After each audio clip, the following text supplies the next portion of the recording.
Hola, bienvenidos a esta sesión que dedicamos a las llamadas relaciones de confianza o relaciones fiduciarias que se producen, que tienen lugar entre el Parlamento y el Gobierno. Antes de entrar a explicar en qué consisten esas relaciones de confianza, creo oportuno traer a colación la forma política del Estado español. Y lo creo oportuno porque ello nos ayudará a entender mejor esas mismas relaciones de confianza. Bien, de acuerdo con el artículo 1, apartado 3 de la Constitución española, la forma política del Estado español es la monarquía parlamentaria. Y, grosso modo, ¿qué significa eso? ¿Qué implica que nuestra forma política sea la monarquía parlamentaria? Pues bien, en primer lugar, la existencia de la corona, es decir, la existencia de un rey, de un monarca que ostenta la jefatura del Estado.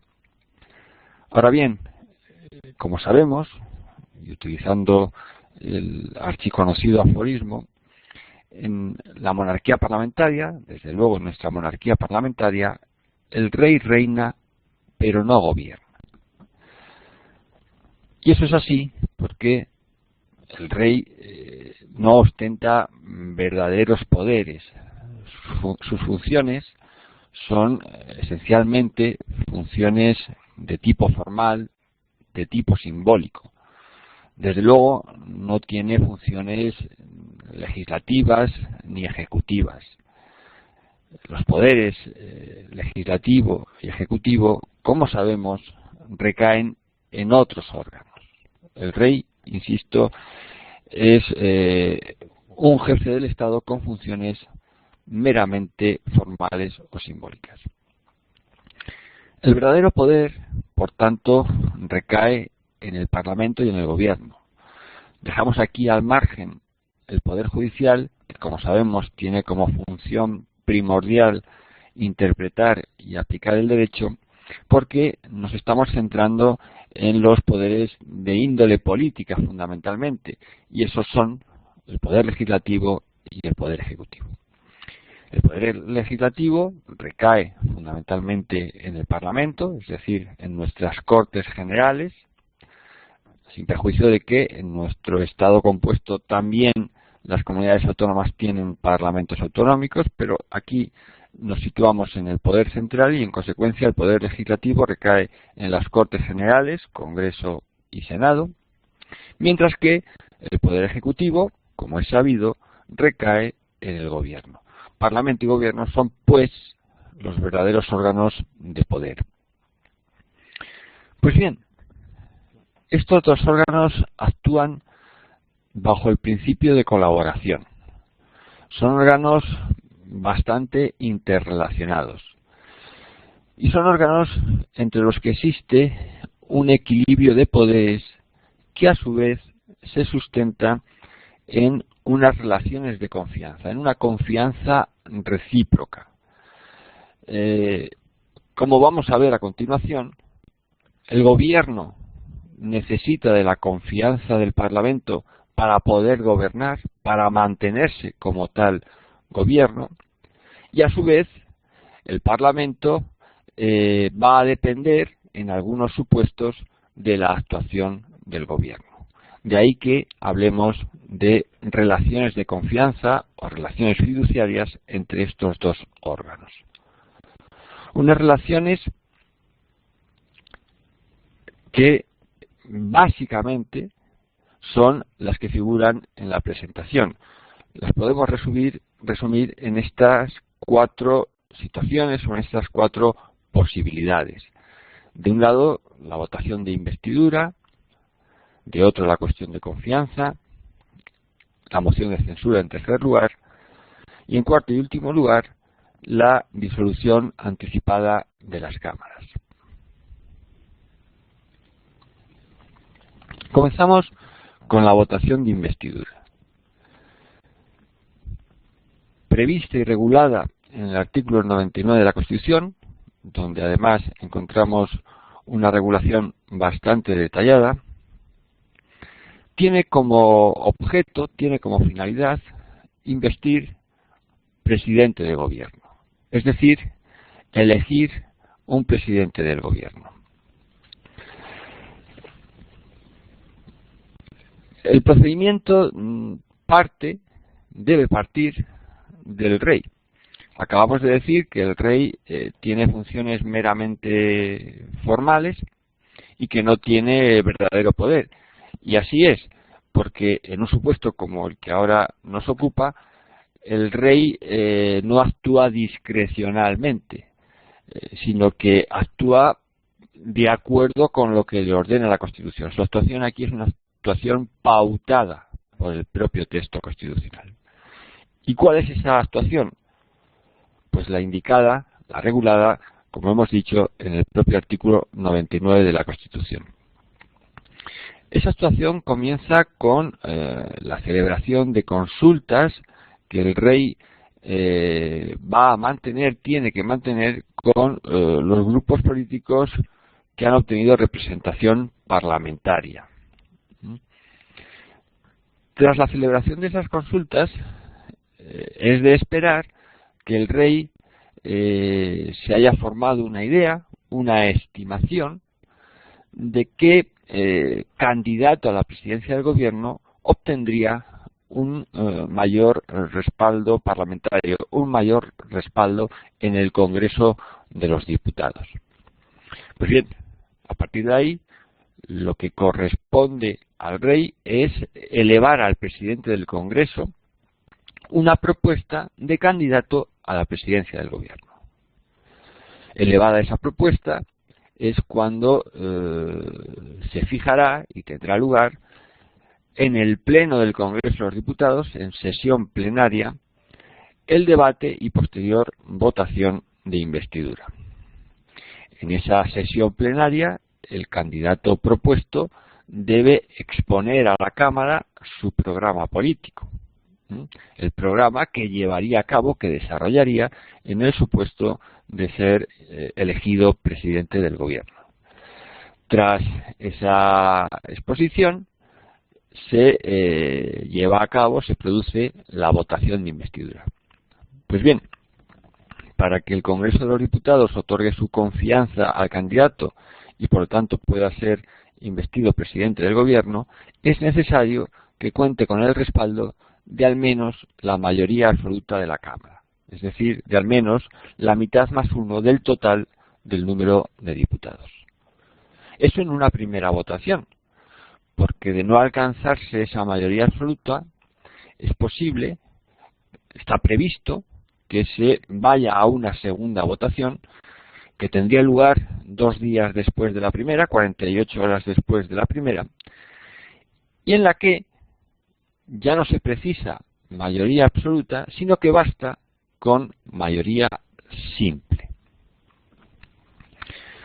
En consecuencia, si el candidato propuesto por el rey es elegido presidente del gobierno, ya sea en la primera votación o ya sea en una segunda votación, lo que corresponde es el nombramiento formal como presidente del gobierno, nombramiento formal que es competencia del rey. Vemos aquí una de las funciones formales a las que antes nos referíamos. La elección material, hemos visto que corresponde al Congreso de los Diputados, con mayoría absoluta o con mayoría simple, y el nombramiento formal es competencia del rey. Si el candidato propuesto no obtuviera la confianza de la Cámara, ni en una primera votación, ni tampoco en una segunda votación, habría que repetir el procedimiento que acabamos de explicar. Es decir, el rey debería volver a mantener consultas con los grupos políticos que han obtenido representación parlamentaria, debería volver a proponer otro candidato a la presidencia del gobierno, debería haber un nuevo debate y votación de investidura, etcétera, etcétera.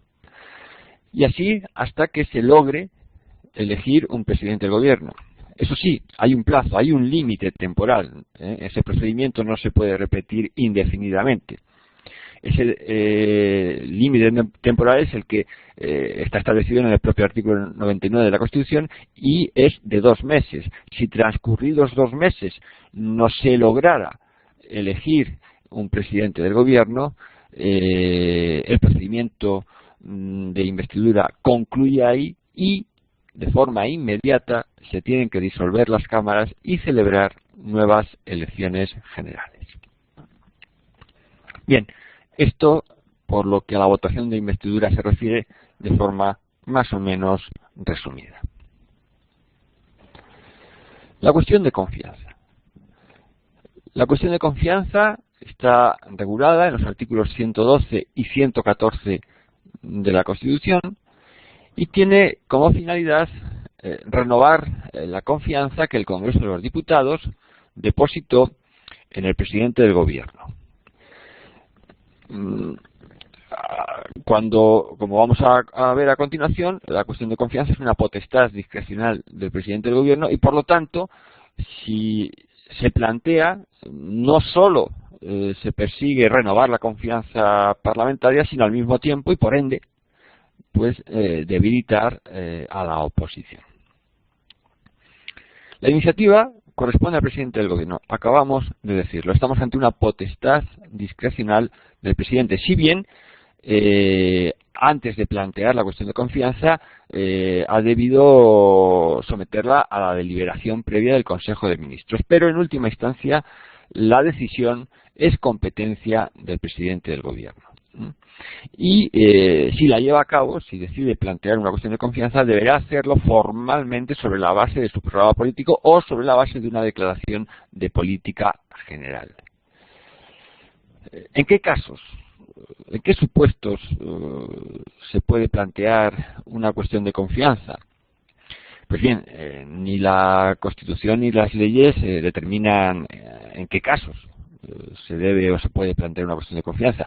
Insisto en que estamos ante una potestad discrecional del presidente y, en consecuencia, será este quien determine si es oportuno o no plantear una cuestión de confianza y en qué casos, en qué supuestos y con qué fin. Dicho eso, sí es pertinente señalar que en buena lógica existen algunos casos en los que la cuestión de confianza puede ser un instrumento, una herramienta interesante en manos del presidente del Gobierno, en manos del Gobierno. Así, por ejemplo, en aquellos casos en los que el Gobierno se encuentra en dificultades, se encuentra en una situación de debilidad y la gobernanza le está siendo difícil. Pues bien, en un supuesto así, el presidente del Gobierno puede entender que es necesario pues preguntar al Congreso de los Diputados, solicitar a la Cámara que se pronuncie sobre si quiere seguir manteniendo el respaldo que en su día le depositó o si por el contrario se lo quiere retirar. Naturalmente, si se plantea la cuestión de confianza es con la intención de que el respaldo continúe y salir así reforzado y por lo tanto salir de esa situación, digamos, de dificultad o de debilidad a la que antes nos referíamos.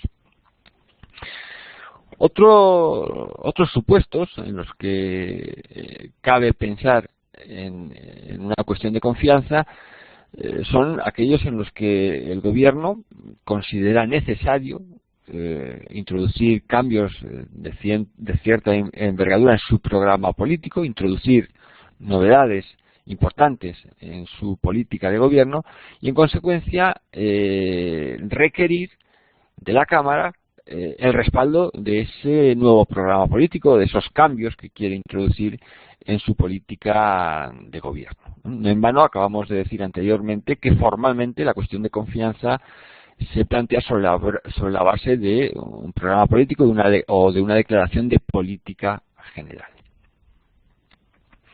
Bien, la cuestión de confianza se presenta ante el Congreso de los Diputados y tras esa presentación formal se celebra una sesión plenaria en la Cámara Baja, en el Congreso.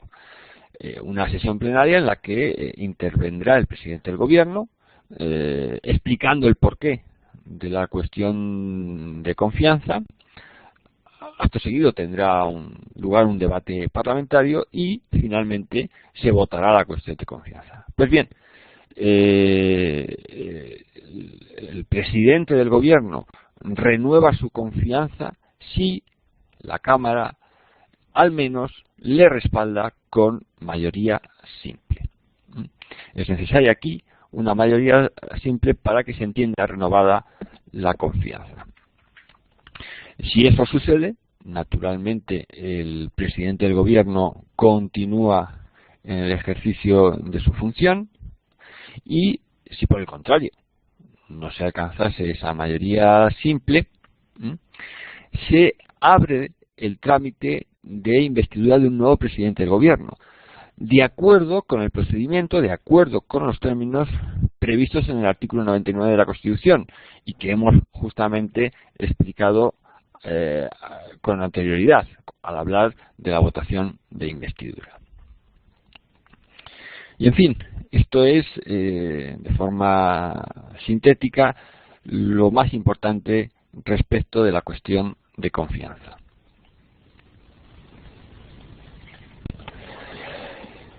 La moción de censura. La moción de censura está prevista en los artículos 113 y 114 de la Constitución y tiene como objeto que el Congreso de los Diputados pueda juzgar políticamente la acción del gobierno, la política del gobierno, y en su caso sustituir al presidente del gobierno y elegir de forma inmediata un nuevo presidente del gobierno, otro presidente del gobierno sin convocatoria electoral, sin que medie convocatoria electoral, sin que se celebren elecciones generales. Lo vamos a ver. La iniciativa para que se pueda proponer una moción de censura es una iniciativa parlamentaria. No es ya una iniciativa del gobierno, del presidente del gobierno, sino del Parlamento. Vemos aquí cómo estamos jugando con ese equilibrio entre Parlamento y gobierno al que nos referíamos al principio. Vemos aquí cómo se produce esa relación de confianza donde encontramos una compensación con actuaciones que proceden del gobierno, que tienen su iniciativa en el gobierno, o actuaciones que proceden o tienen su iniciativa en el Parlamento. En el caso de la moción de censura, la iniciativa procede del propio Parlamento, en concreto del Congreso de los Diputados. Y requiere de al menos el aval de una décima parte de la Cámara. Es decir, la moción de censura, para que pueda ser propuesta, tiene que ir firmada por al menos un décimo del total del número de diputados. No solo eso, además debe ir acompañada de un candidato a la presidencia del gobierno. Esto es importante. Esta obligación de acompañar la moción de censura de un candidato a la presidencia del gobierno es lo que nos lleva a hablar en nuestro ordenamiento constitucional de moción de censura constructiva. ¿Por qué? Porque la moción de censura en nuestra Constitución no está contemplada únicamente para derribar un gobierno, para destituir un presidente del gobierno, sino también para, acto seguido, elegir otro presidente del gobierno. Y ello, insisto, sin que medie convocatoria electoral. De ahí que hablemos de moción de censura constructiva. La moción de censura se presenta en el propio Congreso de los Diputados y una vez presentada se abre un plazo de 2 días, de 48 horas, para que se puedan presentar otras mociones de censura alternativas. Si esto sucediera,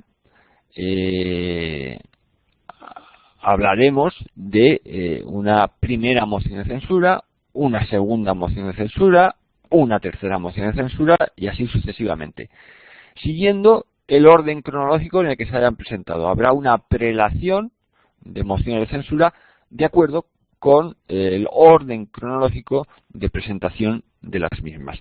Esta prelación, este orden cronológico, tiene como principal efecto que después la primera moción de censura será lógicamente la que se tramite en primer lugar y a continuación, si es el caso, las siguientes, siguiendo el orden cronológico de presentación.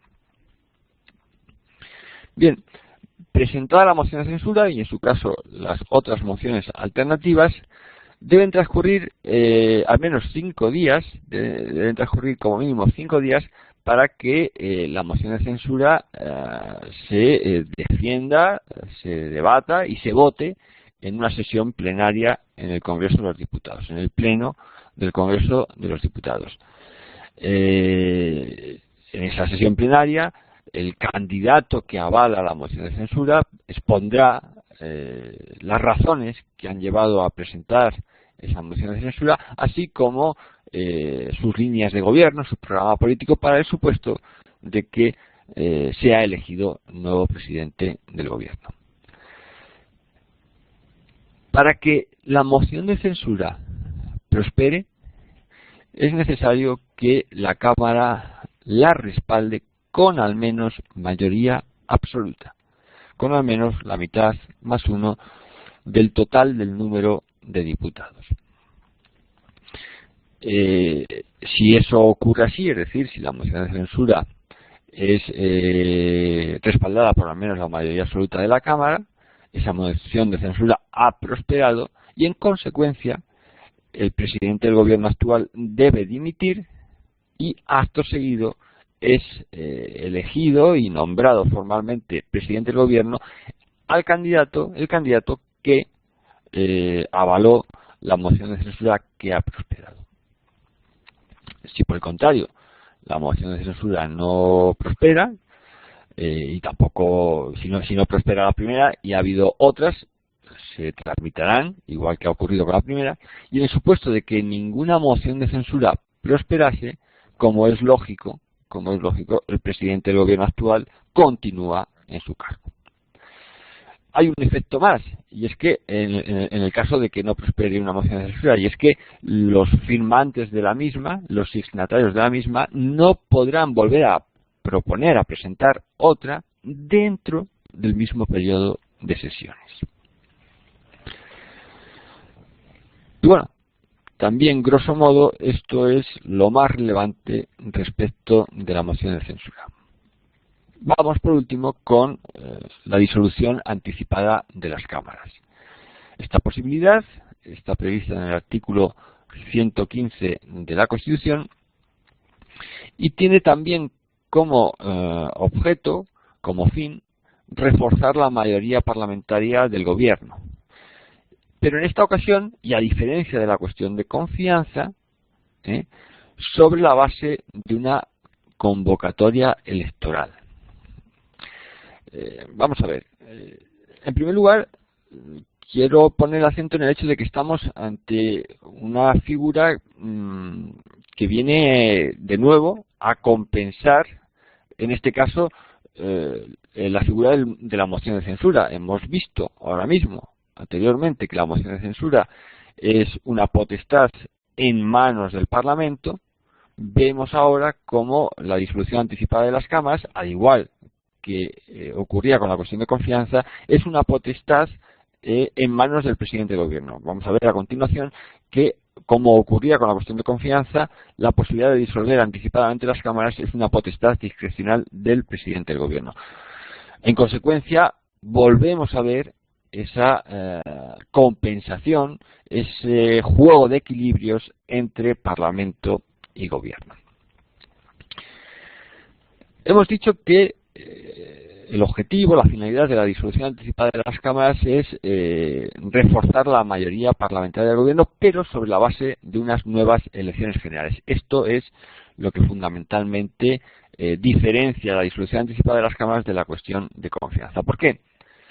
Porque aquí el presidente del gobierno, el gobierno, no buscan solo que el Parlamento renueve su confianza, les renueve el respaldo. sino que lo que buscan es un nuevo respaldo social, un respaldo de los ciudadanos manifestado en las urnas, de ahí que medie una convocatoria electoral, y solo a resultas de ese respaldo de los ciudadanos en las urnas, un nuevo respaldo parlamentario. Lógicamente, cuando el presidente de un gobierno decide disolver anticipadamente las cámaras es porque persigue, en su intención está, ganar las elecciones y obtener, si cabe, un mayor respaldo parlamentario del que tiene en estos momentos. Es decir, lo que persigue es ganar las elecciones con una mayoría más amplia de la que en ese momento tiene. Podemos aquí también preguntarnos, igual que lo hacíamos con la cuestión de confianza, en qué casos se puede disolver las cámaras. Pues bien, aquí ante esta pregunta, lo primero que tenemos que decir es que la disolución anticipada de las cámaras es una potestad discrecional del presidente del gobierno y que en consecuencia será él quien determine en qué casos cabe hacerlo, porque tampoco aquí ni la Constitución ni las leyes determinan en qué casos el presidente del gobierno puede disolver anticipadamente las cámaras, si bien hay otros supuestos de disolución anticipada de las cámaras que están ordenados por la propia Constitución, que están pautados por la propia Constitución. Me refiero en concreto a la disolución obligatoria de las cámaras cuando ha concluido la legislatura. Como sabemos, cuando la legislatura llega a su término, deben disolverse las cámaras, porque así lo ordena la Constitución, y celebrarse nuevas elecciones generales. También obligatoriamente deben disolverse las cámaras en el supuesto del apartado 5 del artículo 99 de la Constitución que hemos visto anteriormente, es decir, cuando después de 2 meses de proceso de votación de investidura no se logra investir presidente del gobierno a ningún candidato. Hemos visto al principio que cuando eso ocurre, cuando se termina ese plazo, ese límite temporal de 2 meses, el resultado ordenado por la Constitución es la disolución de las cámaras y la celebración de nuevas elecciones generales. Estamos pues ante un segundo supuesto en el que la disolución de las cámaras es obligatorio. Y existe un tercero que es el previsto en el artículo 168 de la Constitución. Es decir, cuando se quiere reformar la Constitución a través del procedimiento agravado y como sabemos por el estudio de la reforma constitucional, en ese caso está prevista la disolución de las cámaras en un momento determinado del procedimiento de reforma constitucional.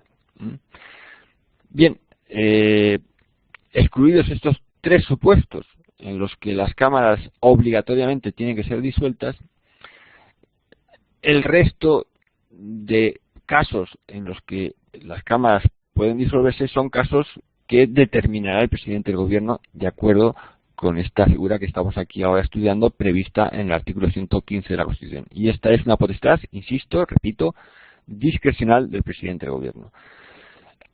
¿En qué casos cabe pensar en los que la disolución anticipada puede ser conveniente, puede ser interesante en manos del gobierno? Pues son casos semejantes, la verdad, a los de la cuestión de confianza.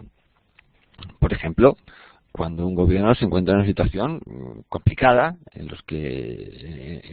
la que la gobernanza está siendo difícil, y bueno, pues una salida es esta, la disolución anticipada de las cámaras. El presidente del gobierno puede entender que ante esa verdadera dificultad para llevar a cabo sus tareas de gobierno, lo más pertinente y lo más conveniente es disolver las cámaras y que se celebren nuevas elecciones generales, de modo que se pueda aclarar un poco el panorama político que está dificultando su acción de gobierno. También en otras ocasiones, y un poco en paralelismo a lo que ocurría con la cuestión de confianza, cabe disolver anticipadamente las cámaras porque el gobierno estime necesario dar un giro radical a su política, introducir cambios muy importantes en su política y en consecuencia puede entender que esos cambios requieren ya no solo de un nuevo respaldo parlamentario, como ocurría con la cuestión de confianza, sino que requieren, lo que es más importante, el respaldo de la sociedad, el respaldo de los ciudadanos en las urnas. Bien, supuestos de este tipo son los que pueden hacer aconsejable la disolución anticipada de las cámaras. En cualquier caso, si el presidente del gobierno decide disolver de manera anticipada las cámaras, deberá hacerlo formalmente a través de un real decreto que firmará el rey y que refrendará el propio presidente del gobierno, un real decreto en el que se debe fijar la fecha de las elecciones y en el que se determinará si se disuelven las dos cámaras, que será siempre el supuesto normal, el supuesto corriente, o si solo se disuelve una de las dos cámaras, posibilidad que es posible, que queda contemplada en la Constitución.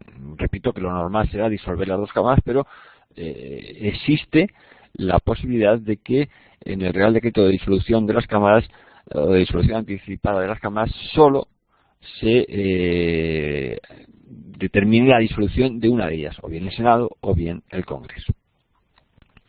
Por último, existen tres supuestos en los que no cabe esta disolución anticipada que discrecionalmente determina el presidente del gobierno. Así como hemos visto antes que hay tres supuestos en los que obligatoriamente las cámaras tienen que ser disueltas, existen otros tres en los que el presidente del gobierno no puede ejercer su potestad discrecional de disolver anticipadamente las cámaras. Esos tres supuestos son: uno, mientras se esté tramitando una moción de censura. Mientras la moción de censura se está tramitando, no es posible paralelamente, simultáneamente, disolver anticipadamente las cámaras. Tampoco es posible esta disolución anticipada si no ha transcurrido aún un año desde la disolución anterior. Y por último, no es posible la disolución anticipada de las cámaras en los casos previstos en el artículo 116 de la Constitución, es decir, si se ha declarado un estado de alarma, un estado de excepción o un estado de sitio. En estos supuestos de estados excepcionales no es posible tampoco disolver anticipadamente las cámaras.